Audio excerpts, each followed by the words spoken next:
Guys, मी क्षितिजा. कासा deco नावाची आपली मॉड्युलरची firm आहे जी इंटिरियर सोल्युशन्स प्रोव्हाइड करते आणि मॉड्युलर किचन्स बनवते.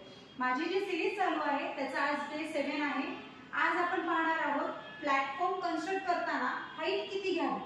अगोदरच्या सगळ्या सिरीजमध्ये आपण पाहिलेलं आहे, सगळ्या एपिसोड्समध्ये, की आपण प्लॅटफॉर्मची डेप्थ किती घ्यायला हवी आहे, तो कसा कन्स्ट्रक्ट करायला हवा आहे, काय टाईप्सचे प्लॅटफॉर्म्स असतात. बट आज मी टेक्निकली बोलणार आहे की आपण प्लॅटफॉर्मची हाईट कशी घ्यायला पाहिजे आहे.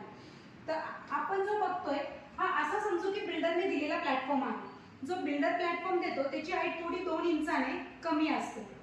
म्हणजे जर तुम्ही पाहिलं तर ही जी हाईट आहे ही आपल्याला मिनिमम 720 mm मध्ये लागते. मिनिमम 720. त्याच्या वर असेल तर वेल अँड गुड. आणि त्याच्या वरती नंतर ही जी पाणीपट्टी आहे ही बिल्डर देताना 100 mm ची देतो, म्हणजे 4 इंचाची, ज्याची गरज नसते. बट त्यांना कन्स्ट्रक्शन करताना ते त्या पद्धतीनेच देतात. आपण कन्स्ट्रक्ट करताना आपण ही 2 इंचापर्यंतची किंवा 60 mm पर्यंतची घेऊ शकतो. म्हणजे त्यातले जे काही 40 mm आहेत ते आपल्याला इंटरनल इथून फ्लोअर पासून आतमध्ये ते आपल्याला घेता येतात.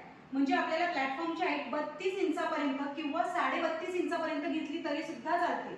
एखादी लेडीचं उंच असेल तर तिने 33 इंचापर्यंत सुद्धा प्लॅटफॉर्मची हाईट घेतली तरीही चालते. म्हणजे तुम्ही खाली स्कर्टिंग सुद्धा देऊ शकता.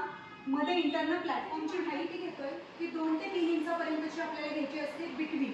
ह्या सगळ्या गोष्टी आपण लक्षात ठेवून प्लॅटफॉर्म जर कन्स्ट्रक्ट केला तर आपला प्लॅटफॉर्म एकदम व्यवस्थित बनतो. त्याच्या खालच्या ट्रॉलीज व्यवस्थित बनतात आणि आपल्याला तो लॉंग टाईम म्हणजे 10 ते 15 वर्षापर्यंत प्रॉपर यूज करता येतो. अजून अशाच माहितीसाठी कासा डेकोला तुम्ही कॉन्टॅक्ट करू शकता.